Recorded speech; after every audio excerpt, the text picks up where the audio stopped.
एक पॉझिटिव्हली जे गेल्या 3 दिवसात त्यांना असं वाटलं होतं की सगळं काही संपलं म्हणून, पण आज त्यांना एक पॉझिटिव्ह अप्रोच बघितलेला आहे. विभागासंदर्भात थँक्यू.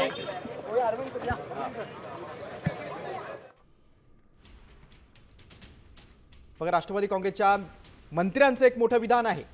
दोन्ही राष्ट्रवादीच्या विलिनीकरणावर चर्चा झाली होती. सहकार मंत्री बाबासाहेब पाटलांचे मोठं विधान आहे. नेत्यांनी देखील विलिनीकरणाला सहमती दिली होती असे त्यांनी म्हटलेलं आहे.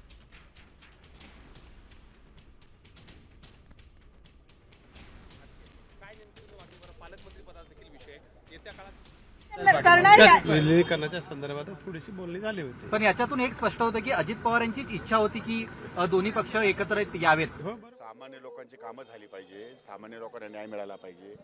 यातून अत्यंत दुःखद वातावरणामध्ये आजचा शपथविधी झालेला आहे आणि त्याला पर्याय या ठिकाणी डोळ्यासमोर दुसरा कुठलाच नव्हता. म्हणजे उद्या आज शपथविधी घेऊन लगेच वहिनी मतदारसंघामध्ये जाणार आहेत. ज्या काही लोकांना दारावर भेटायला आहेत त्यांच्यासाठी भेटणार आहेत. त्यामुळं निवडणुका आहेत. आज सगळ्या वातावरणामध्ये अशा प्रकारे हा शपथविधी या ठिकाणी पार पडले. एक फक्त शेवटचा प्रश्न, येत्या काळात खूप अडचणी असणार आहेत. खरं तर ज्या पद्धतीनं आज एकत्रीकरणाचा मुद्दा होता, पण दोन राष्ट्रवादीला मतमतांतर खूप जास्त दिसलं. तुम्ही खूप ज्येष्ठ आहात, अनेक दिवसांपासून राष्ट्रवादी, काय नेमकं यातलं नाही, सगळे विषय संपतील. आनंद के